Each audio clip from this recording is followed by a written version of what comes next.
En agosto de 1945, por primera vez en la historia de la humanidad, la civilización era vulnerable a la aniquilación total.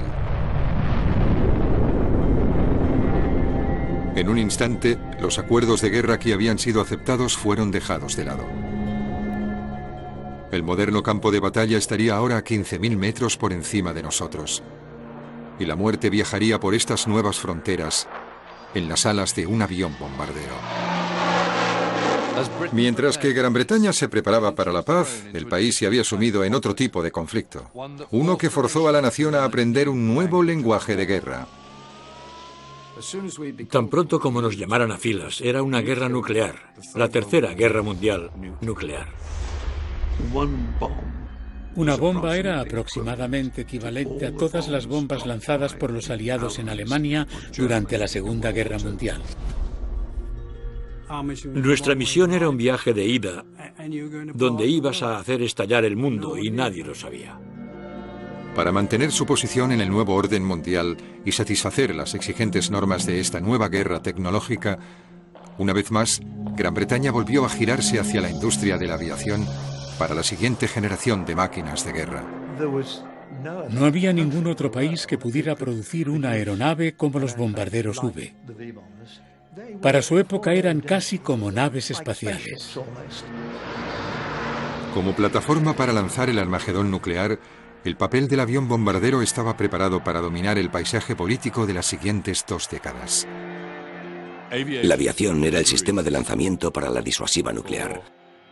Recuerdo cuando pensaba, cielos, tienes que ser un hombre valiente para hacer eso, porque si lo haces de verdad, no tienes ningún sitio a donde volver. Esta es la historia de cómo Gran Bretaña aprovechó, adaptó y mejoró su tecnología aeronáutica para afrontar las terribles realidades de la nueva era y definir cómo se iba a librar la Guerra Fría.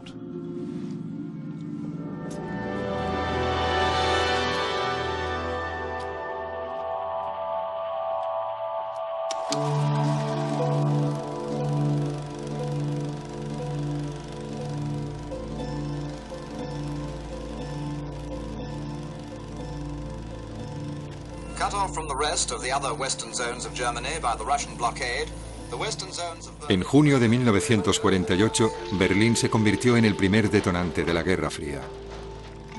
En un acto beligerante más que evidente por controlar toda la ciudad, Stalin bloqueó el acceso por ferrocarril, carretera y canal hacia el oeste.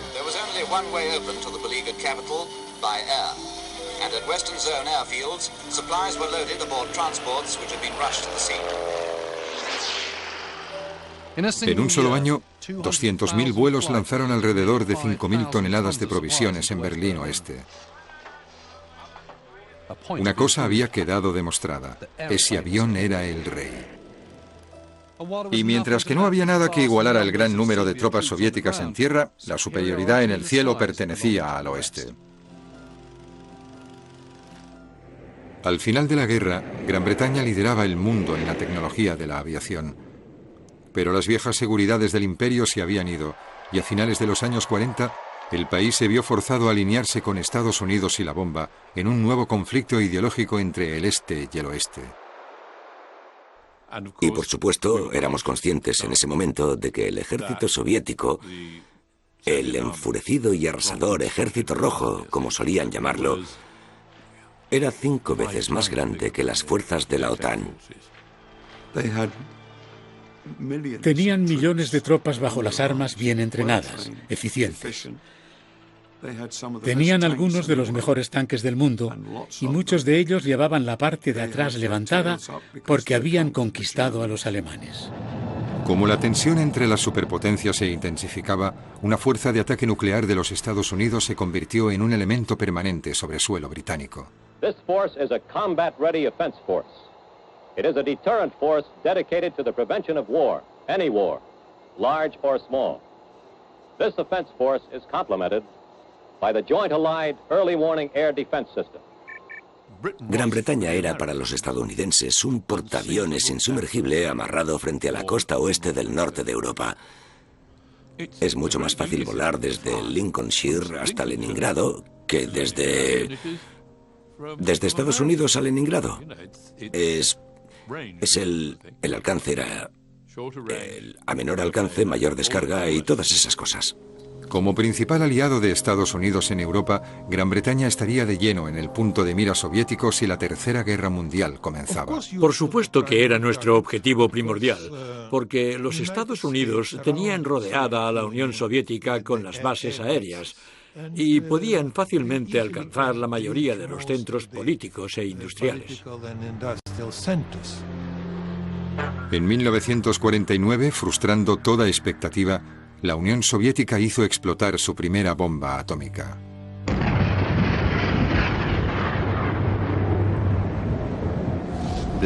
Fue muy sorprendente, porque la expectativa era que la Unión Soviética no era capaz de desarrollar armas de alta tecnología de ese nivel. El escenario estaba preparado ahora para la siguiente guerra mundial. Un clima de sospecha, miedo y amenaza mutua empezó a desarrollarse entre las superpotencias. Y Gran Bretaña, que estaba entre dos fuegos y sin armas nucleares, no tenía nada con lo que contraatacar. Después de la guerra teníamos la sensación de que era el final de la guerra. Y de repente nos dimos cuenta de que nos teníamos que preparar para esa amenaza rusa. En 1951, Churchill explicó con todo lujo de detalles la vulnerabilidad del país en la Cámara de los Comunes. No debemos olvidar, dijo, que mediante la creación de la base atómica estadounidense en Anglia Oriental, nos hemos convertido en un objetivo y quizás en el blanco de un ataque soviético.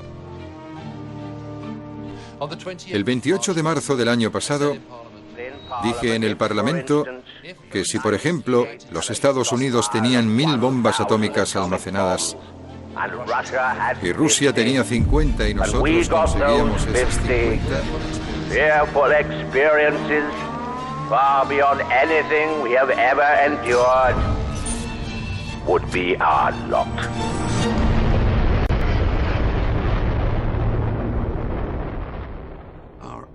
Nuestra única opción era la opción nuclear. Era la forma más rápida y sencilla para ofrecer una oposición y una disuasión creíbles. Churchill argumentó que el país debía continuar desarrollando su disuasiva nuclear independiente, a pesar del coste. Fue una generación de políticos que, como debes recordar, habían visto lo que el apaciguamiento hizo en los años 30 y estaban condenados si iban a apaciguar a los soviéticos. La expectativa de Gran Bretaña en desarrollar una bomba atómica había recibido un golpe en 1946, cuando la ley estadounidense McMahon rechazó unánimemente compartir los secretos atómicos con sus aliados durante la guerra. That stupid McMahon Act prevents us acting fully with them, and the kind of way at the time they were all apt to think they were the big boys, we were the small boys. We just got to show them. Para tener influencia en el nuevo orden mundial, Gran Bretaña necesitaba su propia bomba atómica, y sin la ayuda de los estadounidenses el país tendría que hacerlo solo. Si quieres estar en medio de la disuasiva, tienes que ser capaz de crear tu propio elemento de disuasión, y esa es una poderosa herramienta de negociación. Si puedes comenzar la Tercera Guerra Mundial, tienen que prestarte atención. Cuando comenzaron los trabajos para construir la bomba, el Ministerio de Abastecimiento comenzó a diseñar los requisitos para un nuevo avión bombardero. Un avión que pudiera volar más alto, más rápido y más lejos que ningún otro bombardero del pasado.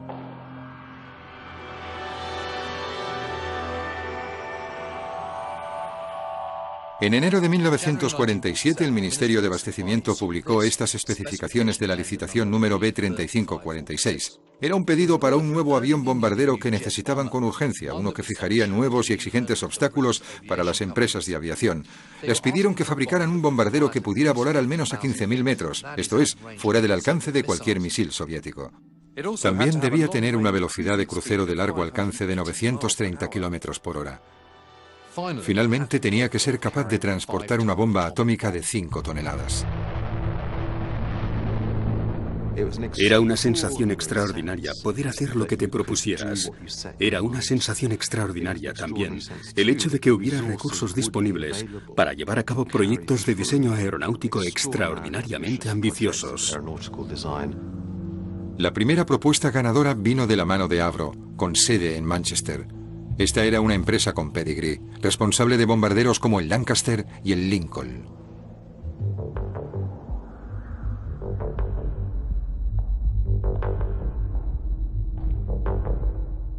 La propuesta de Avro fue radical, por no decir menos. Los jóvenes diseñadores del Departamento de Proyectos Especiales, conocidos como los Niños de Avro, habían tomado la idea de un planeador que habían descubierto en una misión de exploración en Alemania en 1945. Este es el increíble primer boceto dibujado por un joven diseñador llamado Bob Lindley. Al principio se burlaron de él, pero lo que emergería de aquí era un avión verdaderamente sorprendente. La fantasía de cualquier colegial en Gran Bretaña.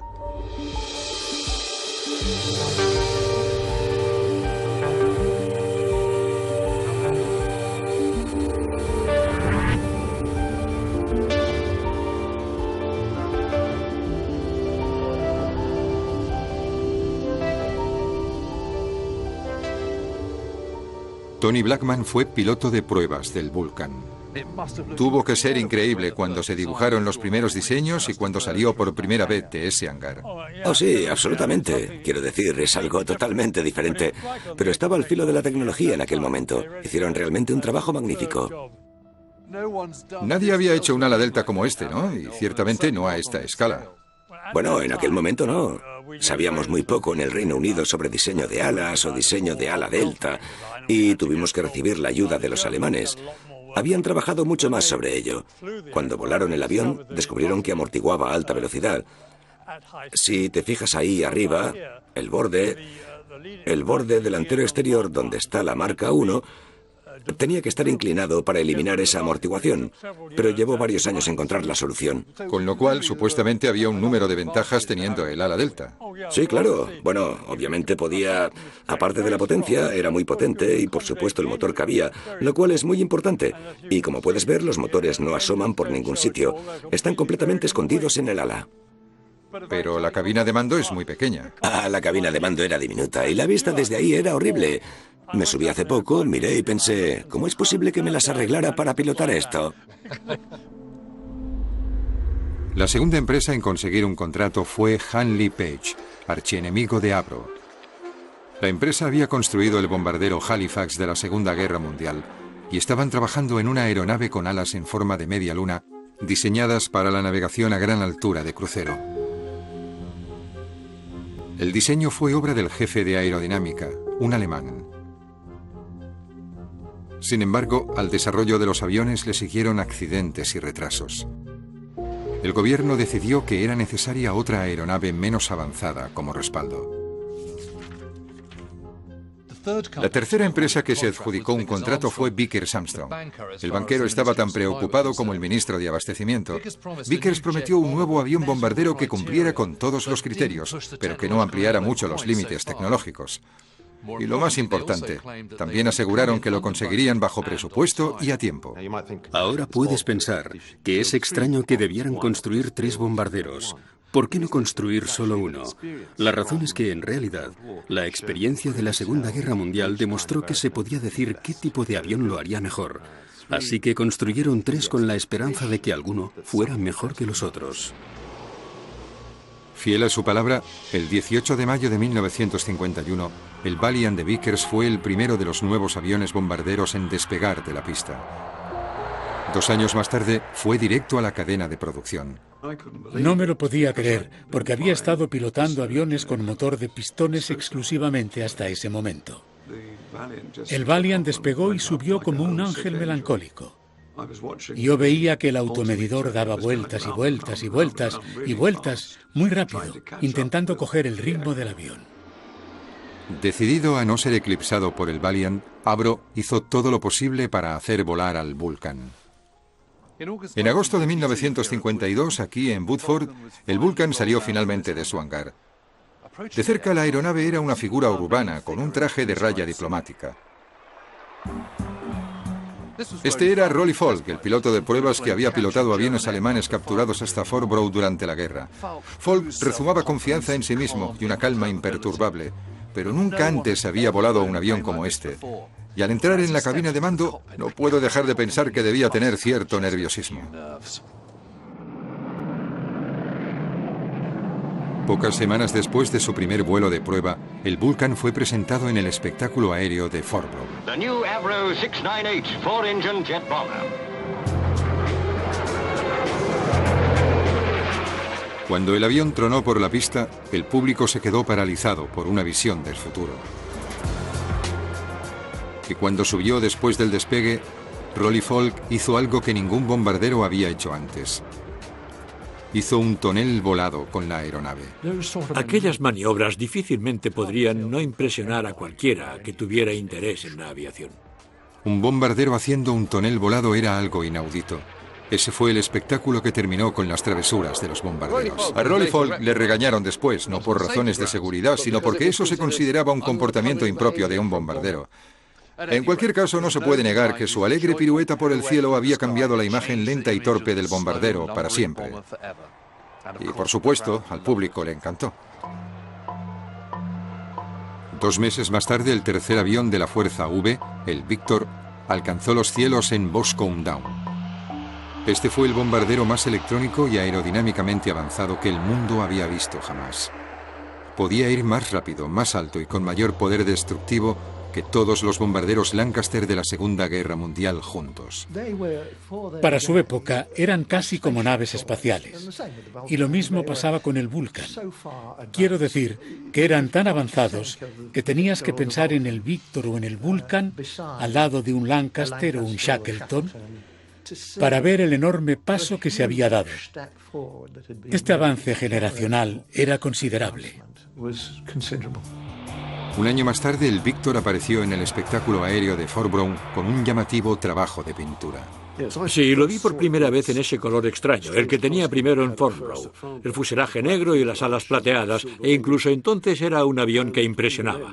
Luego recuerdo que apareció el Vulcan y venía a un nivel bastante bajo, razonablemente rápido, echando mucho humo y haciendo mucho ruido, y desapareció. Y luego apareció el Victor y venía bastante tranquilo, volando a 500 metros, así que pensamos que sí, que era diferente. Y luego hizo un tonel volado, y por supuesto, de eso se enteraron rápidamente en Manchester. Creo que al Vulcan le tocaba hacerlo al día siguiente. Se convirtió en una especie de batalla entre las dos empresas en ese momento. En 1956, la Royal Air Force desveló sus nuevos escuadrones de bombarderos, una fuerza de ataque nuclear de alta tecnología. Fui en una ocasión con mi abuelo, cuando él estaba en el Ministerio de Defensa, a la Royal Air Force en Cottesmore. Era una base de bombarderos V y, de hecho, presenciamos un aviso.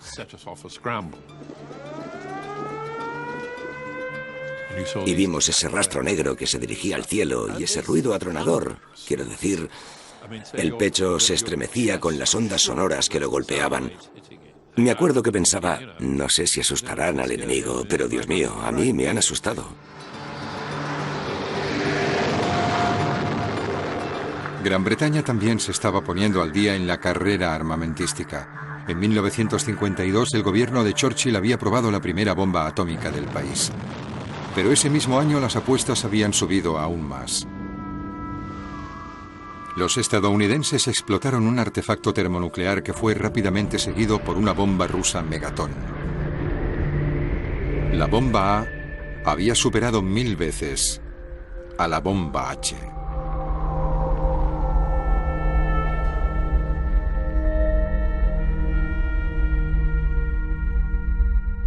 Churchill exigió que Gran Bretaña mantuviera el ritmo sin importar cuál fuera el coste.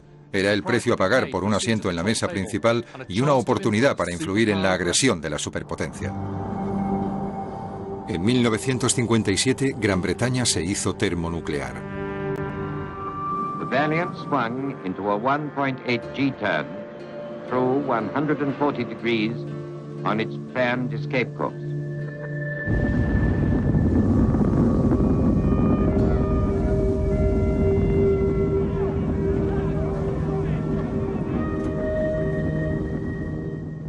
¿Por qué Gran Bretaña hace esto? Bueno, porque es una gran potencia. Necesita la bomba H para seguir siendo una gran potencia. Pero hay otra razón muy importante y es que la bomba H, al igual que la bomba A, se contempla como una forma relativamente barata de combatir la guerra. Se necesita alta tecnología de guerra relativamente barata y eso es lo que hace la bomba por Gran Bretaña. Armados ahora hasta los dientes con la tecnología que ofrecían, Gran Bretaña necesitaba hombres preparados para asumir la carga de la disuasiva nuclear independiente y arriesgarlo todo en una tercera guerra mundial. La RAF comenzó a buscar a tipos con el perfil adecuado.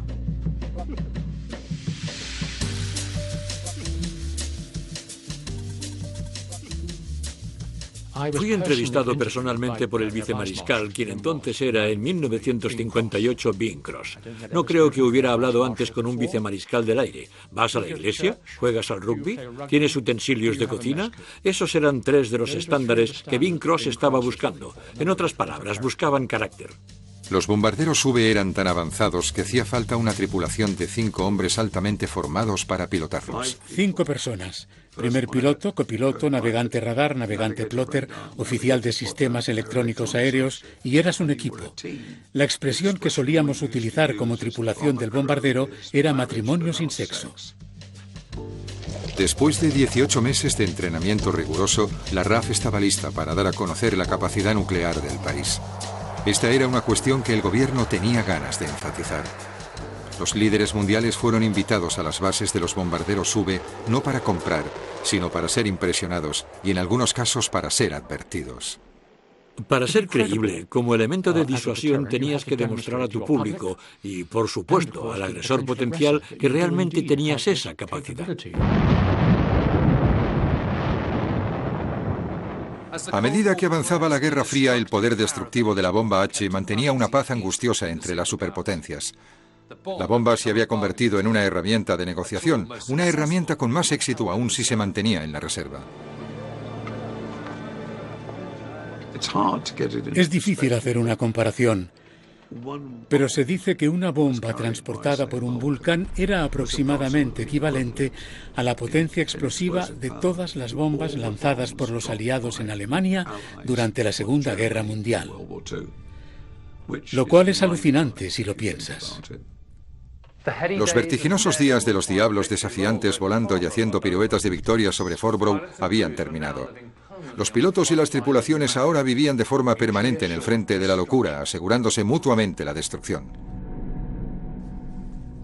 Nuestra misión era un viaje de ida, donde ibas a hacer estallar el mundo, y nadie lo sabía.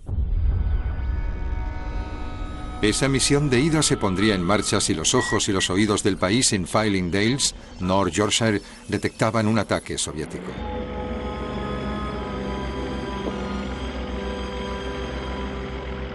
Los misiles nucleares rusos eran cada vez más precisos, con capacidades de largo alcance cada vez mayores. El sistema de radar de detección precoz daría a la fuerza V el tiempo justo para levantar el vuelo y tomar represalias. El famoso aviso de los 4 minutos era el tiempo mínimo del que se suponía que disponían para que prácticamente esos 200 bombarderos V levantaran el vuelo en esos 4 minutos si era necesario. Nunca antes en la historia de la guerra, el minuto a minuto había sido tan crucial. Los pilotos y sus tripulaciones vivían en un estado de emergencia permanente, esperando el llamamiento a las armas.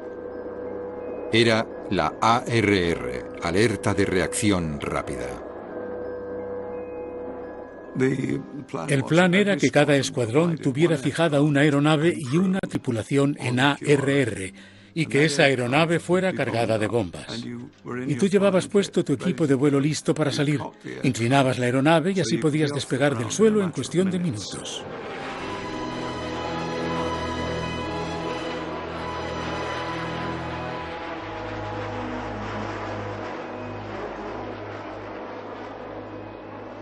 A las tripulaciones ARR se las apartaba de las distracciones de la vida diaria en la base. Vivían en barracones cerca de la pista, a poca distancia de su aeronave. Pasábamos un montón de tiempo como una tripulación encerrada en una habitación muy pequeña, estudiando el objetivo y todo lo relacionado con él, la planificación de ruta para llegar hasta allí, el combustible necesario, las defensas que nos podíamos encontrar, el arma que portaban y el propio objetivo en sí. San Petersburgo fue uno de ellos, Kaliningrado y todas las capitales bálticas.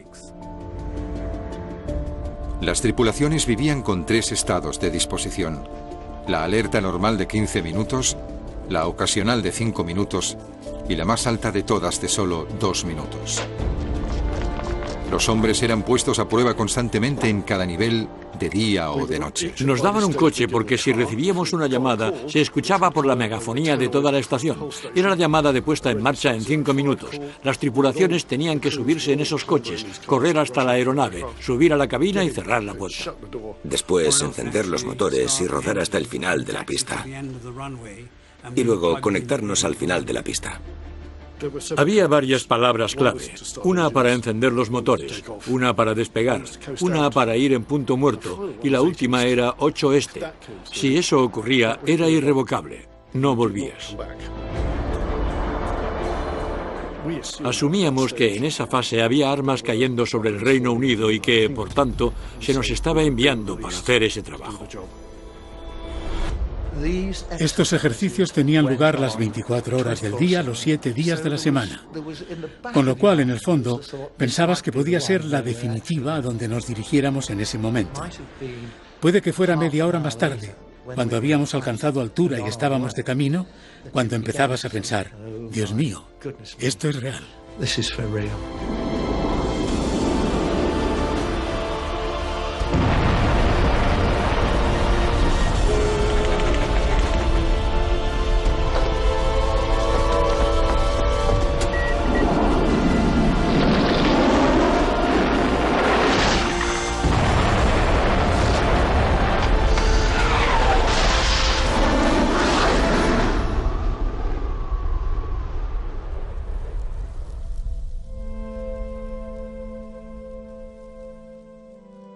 La perspectiva de la prolongada tensión internacional cambió fundamentalmente las bases de la planificación militar. El tesoro de guerra del país estaba a punto de reventar. Gran Bretaña ya no necesitaba fuerzas posicionadas en todo el mundo armadas con arsenal convencional. La pieza del mundo dependía ahora de la eficacia de la disuasiva nuclear. Gran Bretaña estaba gastando más del 10% del Producto Interior Bruto en la guerra a principios de los años 50. Era bastante extraordinario, sin precedentes históricos estando en tiempos de paz, y en todo el espectro político, desde la derecha hasta la izquierda, se reconoció que Gran Bretaña simplemente no podía permitirse el lujo de mantener ese nivel de gasto en defensa a largo plazo. Estaba minando la economía civil.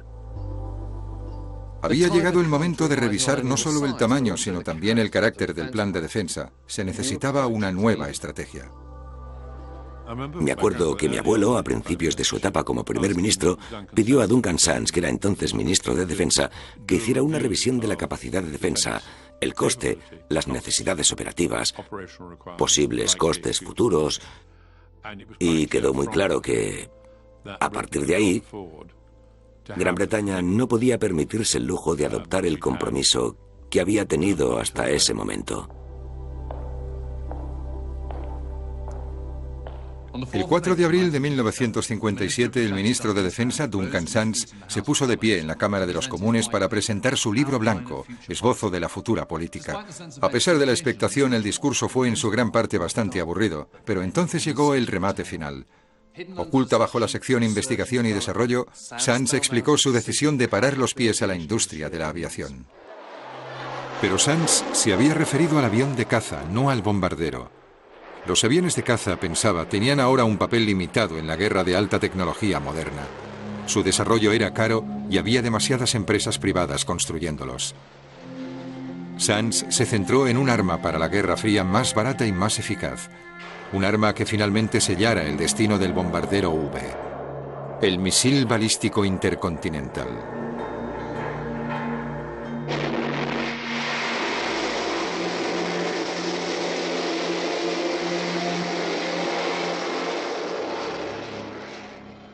No más aviones, lo vamos a hacer todo con misiles. Y me acuerdo de la publicidad en los periódicos y todo eso, y pensaba, esto más bien ha chafado mis perspectivas profesionales. Pero es un signo del compromiso de Gran Bretaña con la modernidad, sobre todo en la guerra, que tengas un libro blanco de esa naturaleza tan radical. Al romance de la nación con el avión de caza le habían cortado las alas. Pero había un avión experimental que escapó de las garras del libro blanco. Una aeronave con un elevado y aplastante índice de ascenso y una gran velocidad Mach 2. El primer avión supersónico operativo de la RAF. El Lightning de English Electric.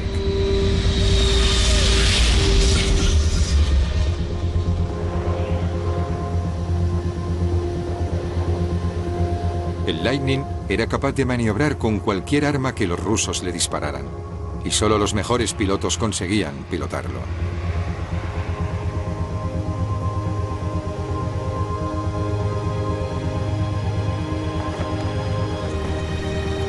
El piloto John Ward ingresó en la fuerza del Lightning en 1963 a la edad de solo 20 años.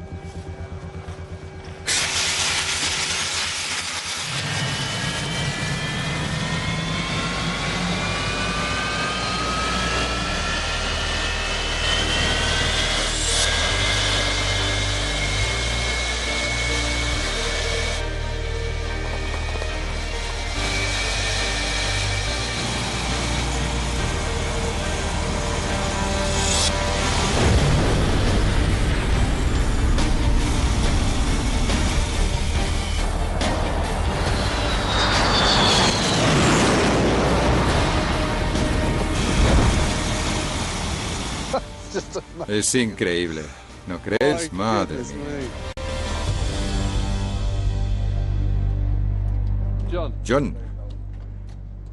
¿Qué hay? Ha sido absolutamente asombroso. Ha sido realmente increíble. Y solo ver esa inmensa potencia y velocidad, quiero decir, ha pasado como un borrón delante de mí. Es algo de lo que nunca te recuperas. Todavía estoy enganchado a la adrenalina. Puedes ver cómo me está goteando ahora mismo. ¿A qué se parece pilotar esto? Bueno, es una característica de los aviones. Es más rápido que una bala de rifle. Sí, eso ya dice algo, ¿no? Y la primera vez que hice uno de estos vuelos en solitario, estaba cambiando los canales de radio en el ascenso sobre Norfolk y vi un pequeño parpadeo en el cuadro de mandos. Y de repente me di cuenta de que a pesar de que estaba subiendo en frío, era supersónico. Es totalmente absurdo. Tecnología de 1950. Sí. Ya sabes, eso es cuando la industria británica estaba produciendo algunas piezas impresionantes del kit. Fue una impresionante pieza del kit, de hecho. El Lightning se jubiló en 1988, un año antes de que cayera el muro de Berlín.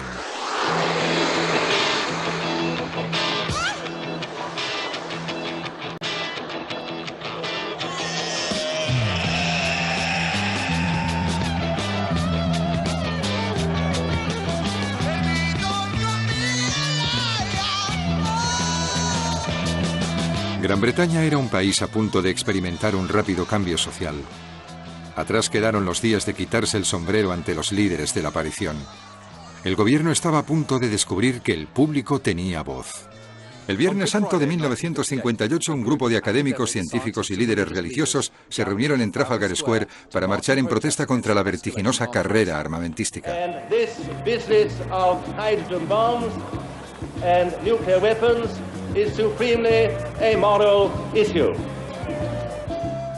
Habrían sido felices si 50 personas hubieran aparecido, pero en cambio fueron 10.000 las que desafiaron la lluvia y la nieve. Durante los 4 días siguientes caminaron casi 100 kilómetros hasta este lugar, el centro de armas atómicas en Aldermaston. La campaña para el desarme nuclear había comenzado. Britain's bomb has no deterrent value. It can make no difference at all to the situation between America and Russia. I think we should ban it. Definitely. Because someone's got to make the first move, haven't they?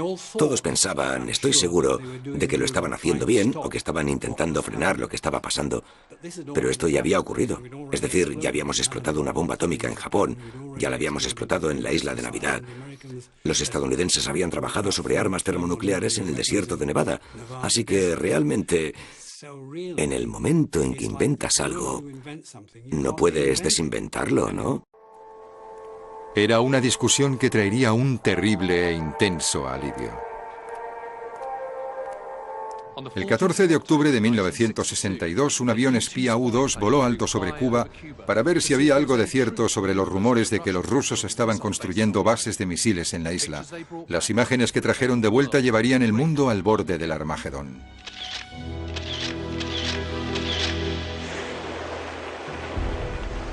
Do you, Ambassador Zorin, deny that the USSR has placed and is placing medium and intermediate range missiles and sites in Cuba? Yes or no?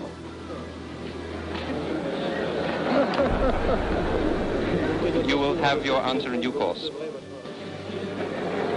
I'm prepared to wait for my answer until hell freezes over, if that's your decision.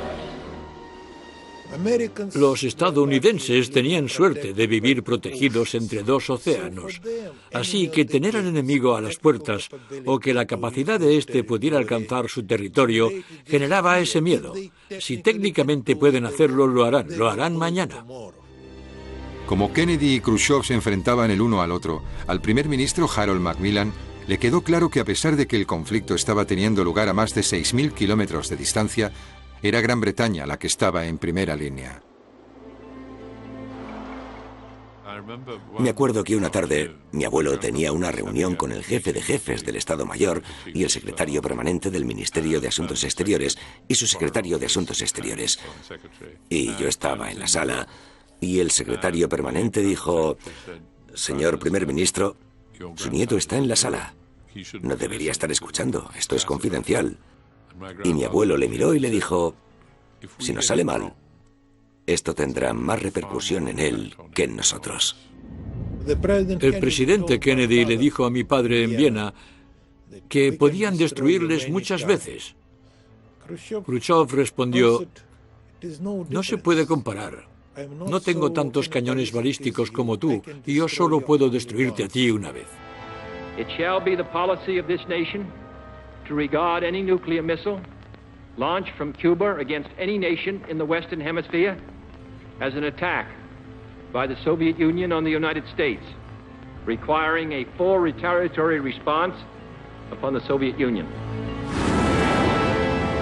El 22 de octubre, un comando estratégico aéreo activó el DEFCON 2, a un paso de la guerra. Y se preparó un bloqueo naval alrededor de Cuba. Esos fueron los días más peligrosos de la historia de la humanidad.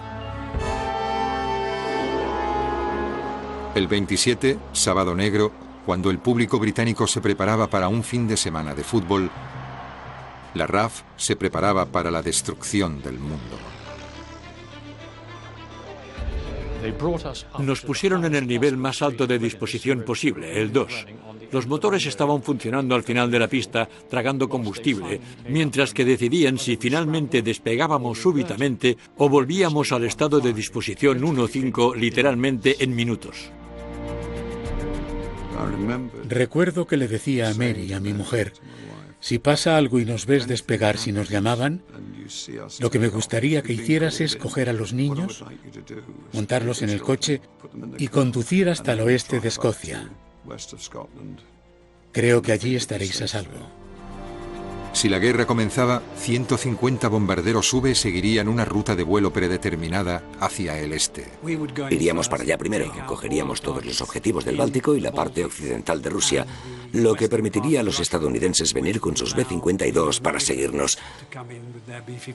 Todos los objetivos estaban colocados estratégicamente, por lo que estarían volando entre las explosiones de bombas reales que explotarían para que pudieran entrar y atacar las ciudades más lejanas dentro de Rusia. Inicialmente teníamos defensas de combate de las que obviamente nos teníamos que preocupar y contra las que estábamos interfiriendo, pero claro, empezaron a despegar un gran número de misiles, los que llamábamos Arena 1 y Arena 2. Mientras seguías dando vueltas, cada minuto y medio realizabas una oleada de ataques. En efecto, ellos no podían coger los misiles con suficiente antelación para alcanzarte. Y nos nivelábamos literalmente donde estuviéramos. Con suerte eran 8 o 10 kilómetros lo que finalmente me tocaba corregir sobre la posición del objetivo y arrojaba la bomba.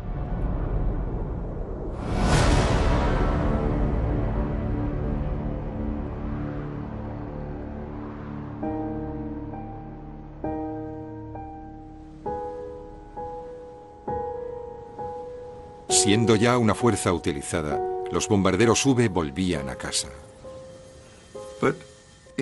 Pero prácticamente no habría habido nada por lo que volver a casa. Me refiero a que Gran Bretaña habría sido arrasada. No cabe pensar que en realidad es horrible, es indescriptible.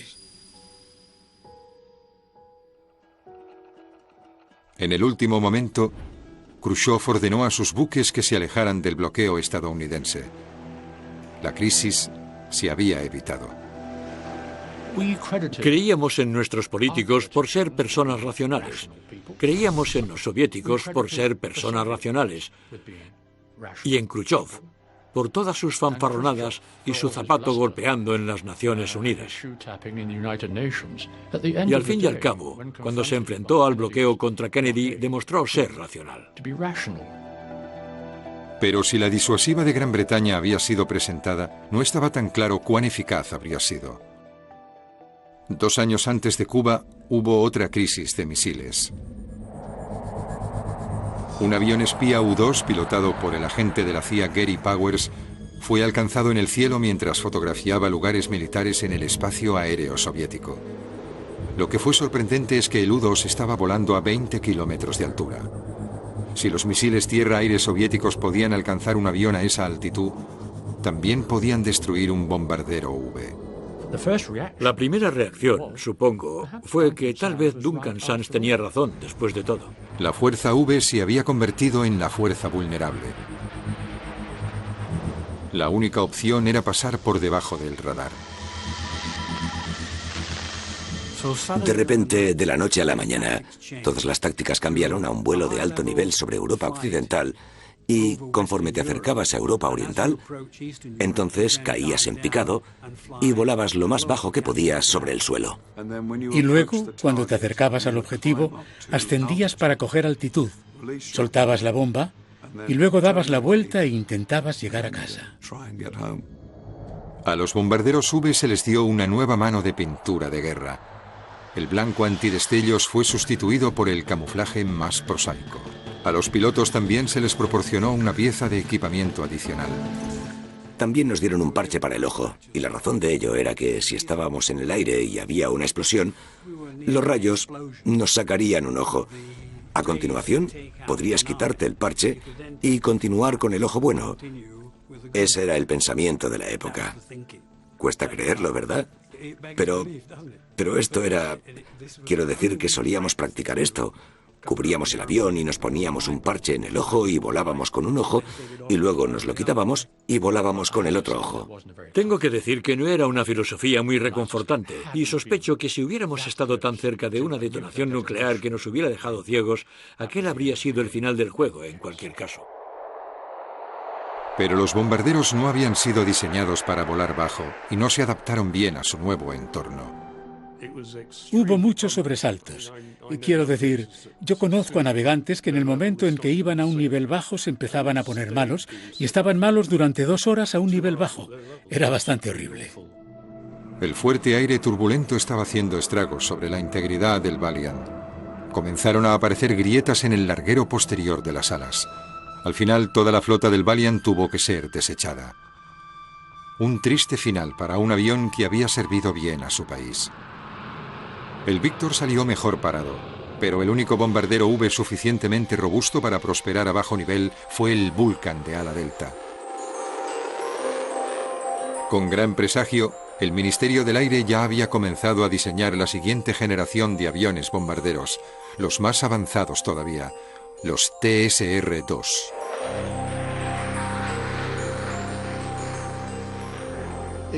Fue otro salto generacional, casi tan importante, si no igual que fue el de los bombarderos V, más allá de la era del motor de pistones.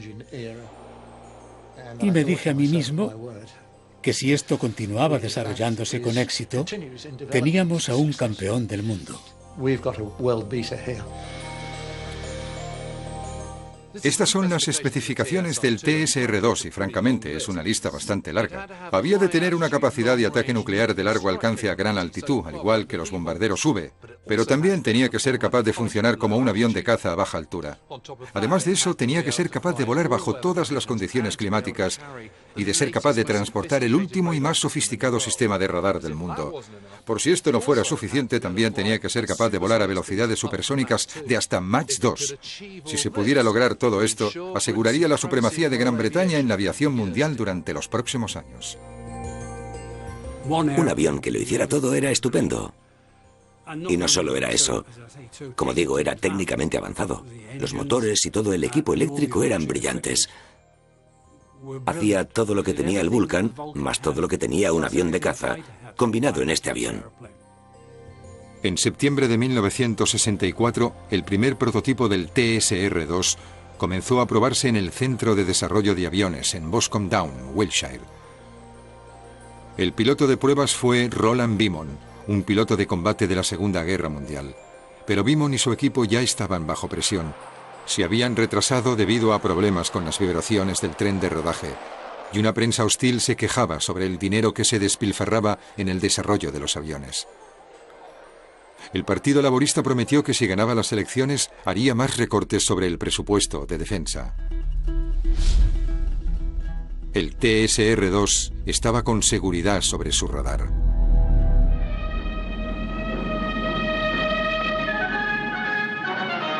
There's one basic fact. Labour has a clear majority. We have a Labour government.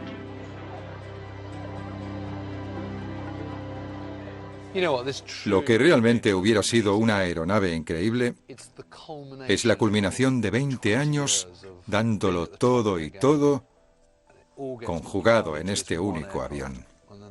Y luego van y lo eliminan. Te entran ganas de llorar.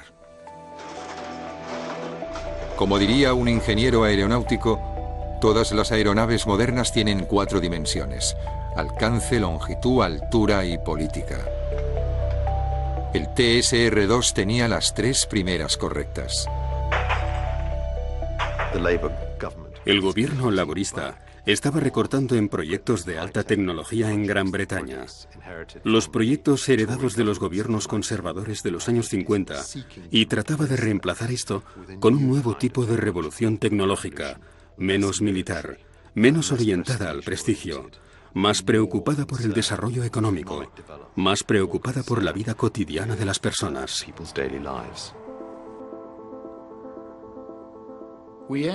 Acabamos la guerra siendo tecnológicamente ricos. Éramos los líderes mundiales en la propulsión de aviones. Nadie, ni siquiera los estadounidenses, llegaron tan lejos como nosotros con motores a reacción, capaces de hacer un trabajo profesional. Pero lo regalamos todo. Lo tiramos todo por la borda. ¿Qué tenemos hoy? Tenemos un conglomerado de sistemas BAA que construye partes de aviones. Cada uno de esos modelos que ves en esa mesa son británicos, puramente británicos. No puedes aspirar a eso hoy en día.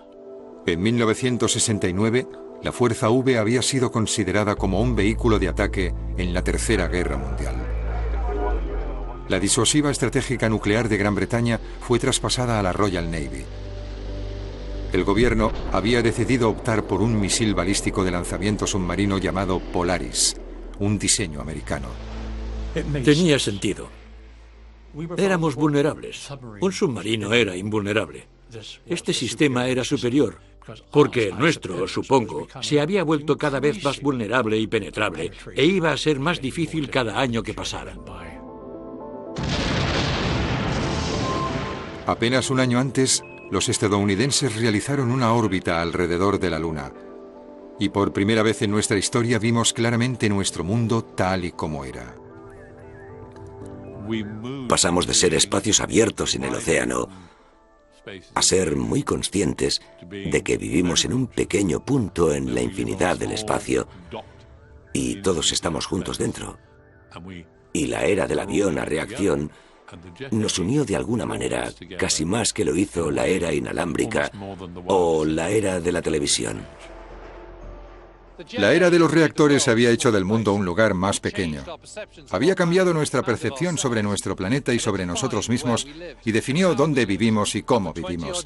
Y durante unos 20 años ayudó a hacer del mundo un lugar más seguro. La contribución de Gran Bretaña había sido la de un genio tecnológico, la valentía y las creaciones visionarias que ampliamente concordaron con las espantosas realidades de la época. A pesar del liderato del país, el sueño de un mundo venciendo a la industria de la aviación lo trajo finalmente de regreso a la Tierra. Una oportunidad perdida.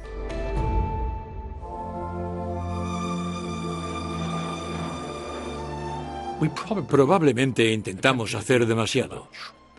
Expandimos nuestros recursos, quizá débilmente. Creo que nunca más tendremos la capacidad global de hacerlo solos, y creo que eso era un alarde de orgullo que tuvimos en los años 50 y 60. Sí, me siento orgulloso, porque mantuvimos la paz todo ese tiempo, durante 15 años. Y mucha gente dijo que no podríamos hacerlo, pero lo hicimos.